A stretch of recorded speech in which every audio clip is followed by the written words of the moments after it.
तो hello friends, welcome to easy English summary. तो आज की क्लास में हम पढ़ने वाले हैं क्लास 12th का एक चैप्टर जिसका नाम है गोइंग प्लेसेस। तो ये जो चैप्टर है ये फ्लेमिंगो बुक का एक चैप्टर है जो कि A.R. बार्टन के थ्रू लिखा गया है। और इस वीडियो में हम सिर्फ इसके फर्स्ट पार्ट को ही डिस्कस करने वाले हैं क्योंकि ये चैप्टर काफी लंबा है, तो इसे हम दो पार्ट्स में कवर करेंगे। तो बिना टाइम को वेस्ट किए इस चैप्टर को स्टार्ट करते हैं।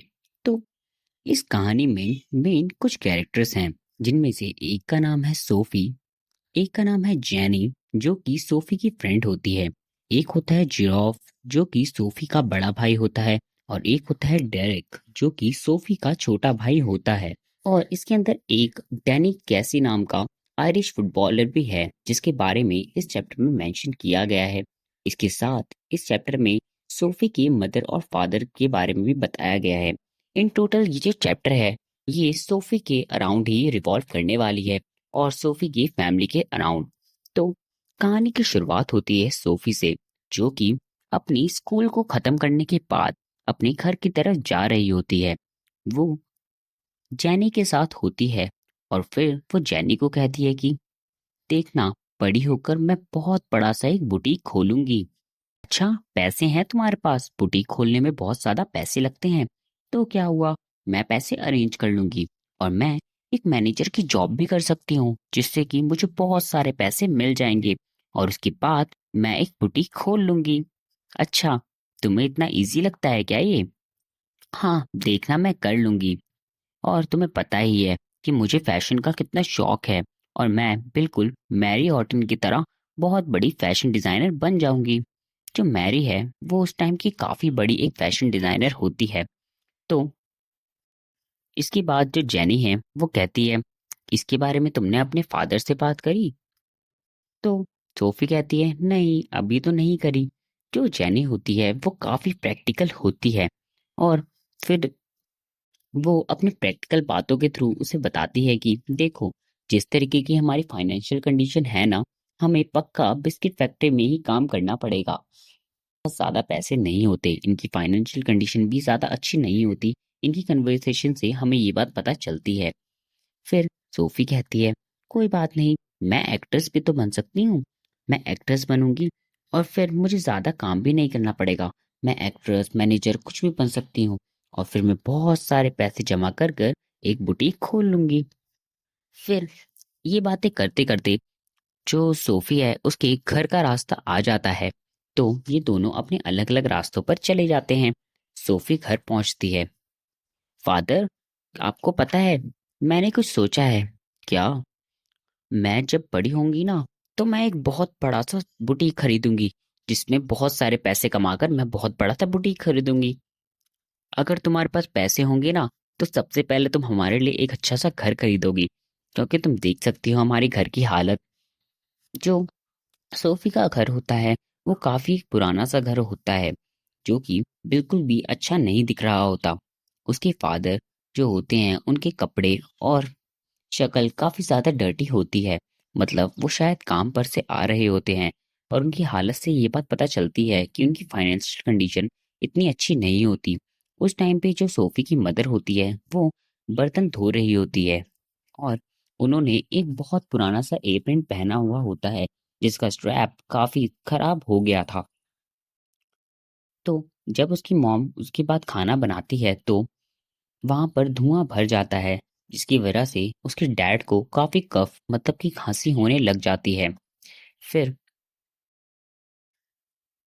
जो सोफी है उसे भी सफोकेशन होने लग जाती है। तो इसकी वजह से वो अपने बड़े भाई जियोफ की कमरे में जाती है। जो सोफी होती है वो अपने बड़े भाई के काफी क्लोज होती है। वो उसे बहुत ज्यादा प्यार करती है, लेकिन जो उसका भाई होता है वो काफी मैच्योर होता है, तो वो सोफी को ज्यादा इम्पोर्टेंस नहीं देता। वो उसे बच्चा ही समझता है। और जो जियोफ होता है वो बहुत मैच्योर होता है। वो बहुत कम बोलता है, उसके ज्यादा दोस्त भी नहीं होते और उसके बारे में घर पे भी ज्यादा बातें पता नहीं होती।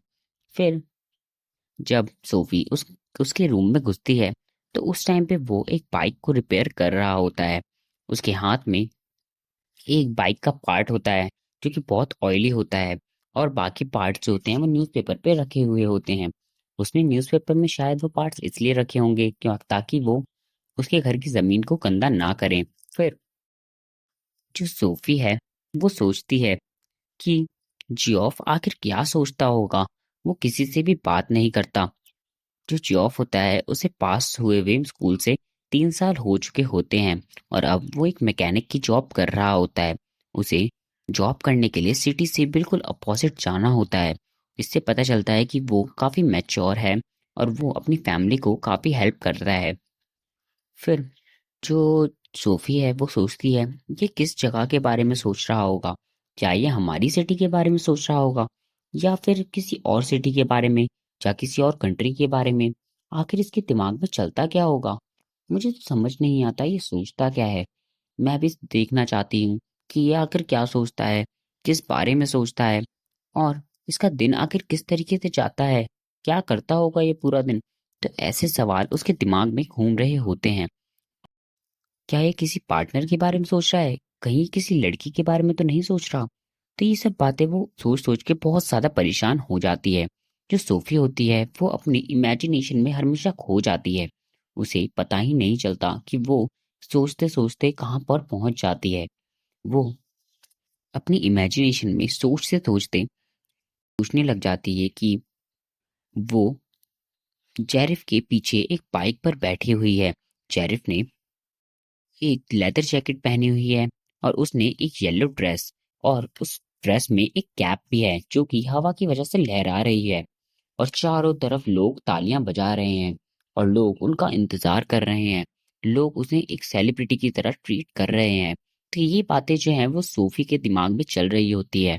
तो इससे आपको लोगों को अंदाजा हो गया होगा कि वो किस लेवल का सोचती है, वो कितना ज्यादा इमेजिनेशन में खोई हुई होती है। तो इसके बाद वो एकदम से बोलती है, मैं डैनी कैसे से मिली? क्या? कहाँ मिली तुम उससे? मैं उससे आर्चर्ड में मिली। क्या? ये पॉसिबल नहीं है। तुम मजाक कर रही हो। तो जेरिफ होता है, वो उसे बिल्कुल भी सीरियस नहीं लेता। नहीं, सच में मैं उससे मिली हूँ। अच्छा, तुमने पापा को बताई ये बात? नहीं, उन्हें तो मैंने कुछ भी बात नहीं बताई। और आपको पता है कि मैं अपने सारे सीक्रेट सबसे पहले आपको ही बताती हूँ। फिर भी आप मुझसे ऐसा कह रहे हैं। अच्छा अच्छा, ठीक है, मान लिया कि तुम मुझसे मिली होगी। अच्छा बताओ तो, वो कैसा दिखता है? कहाँ मिला? सारी बातें बताओ ठीक से। हाँ, मैं रॉयस की विंडो से देख रही थी और वो मुझे दिखाई दिया। जो रॉयस है वो एक चॉकलेट शॉप होती है और वो उसकी विंडो से उसे दिखाई दिया, उसने ऐसा बोला। और फिर थोड़ी देर के बाद ही वो आदमी आकर मेरे साइड में खड़ा हो गया और जब मैंने उसे देखा तो वो डैनी कैसी था। अच्छा, और बताओ। उसकी ग्रीन आईज थी और वो इतना ज्यादा टॉल भी नहीं था जितना कि वो ऐसे टीवी में दिखाई देता है। फिर उसने थोड़ा सोचा और उसके बाद उसने डैनी के टीथ के बारे में कुछ भी नहीं बोला। वो उसके दांतों के बारे में कुछ बताना चाह रही थी, लेकिन उसने खुद को किसी वजह से रोक लिया। फिर उसके बाद सोफी के फादर हैं, वो बाहर आते हैं। वो नहा धोकर आए हुए होते हैं और उनमें से सोप की खुशबू आ रही होती है।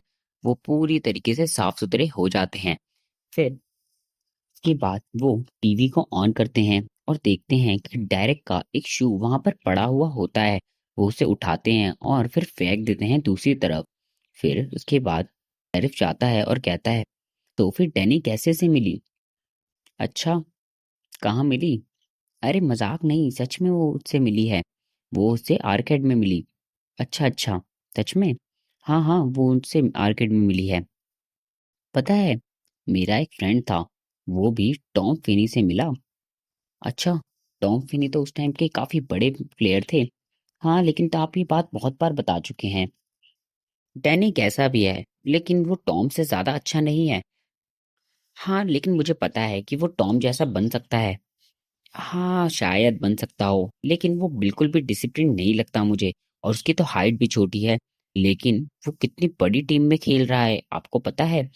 हाँ, खेल रहा होगा। आप किसी की हाइट से उसे जज कैसे कर सकते हैं? हाँ, वो लेकिन ज़्यादा लंबा नहीं है। हाँ, लेकिन वो मुझसे तो लंबा होगा ही। हाँ, तुमसे तो वो लंबा होगा, लेकिन वो ज़्यादा लंबा नहीं है। और फिर भी उसे इतनी बढ़िया टीम में रख लिया। हाँ, उसे उस टीम में रखा क्योंकि उसके अंदर काबिलियत होगी। पता नहीं, लेकिन टॉम जितना तो वो कभी भी नहीं बन सकता। नहीं बन सकता है, क्योंकि उसके अंदर काफी ज्यादा पोटेंशियल है। तो ये बातें जो हैं वो ये दोनों करने लग जाते हैं। जॉफ और उसके फादर ये बातें करने लग जाते हैं। फिर उसके बाद सोफी बीच में कहती है कि वो एक शॉप खरीदने वाला है। डैनी कैसी एक शॉप खरीदने वाला है। फिर उसके बाद फादर कहते हैं उसके, किसने बोली तुम्हें ये बात? उसी ने, डैनी ने मुझे ये बात बोली। देखो सोफी, तुम अपनी इमेजिनेशन से बाहर कब आओगी? तुम फिर से एक इमेजिनरी स्टोरी बना रही हो और वो सबको सुना रही हो। और तुम्हें पता है कि जियोफ भी तुमसे मजे ले रहा है। उसे पता है कि तुम झूठ बोल रही हो। उसे तुम पे ट्रस्ट नहीं है। वो तो सिर्फ और सिर्फ तुम्हारा मजाक बना रहा है, क्योंकि तुम तो उसकी छोटी बहन हो। जियोफ, क्या ये सच है? जियोफ कुछ भी नहीं बोलता और वो वहां से जाने लग जाता है। फिर उसके फादर कहते हैं कि तुम सुधर जाओ, इस इमेजिनेशन के चक्कर में किसी दिन बहुत बुरी फंसोगी। तो ये था इसका फर्स्ट पार्ट, और इसके आगे की स्टोरी आपको नेक्स्ट वीडियो में मिल जाएगी। तो इस चैप्टर में सिर्फ इतना ही। इस तरीके की और समरी जानने के लिए मेरे चैनल को सब्सक्राइब करें। Thank you.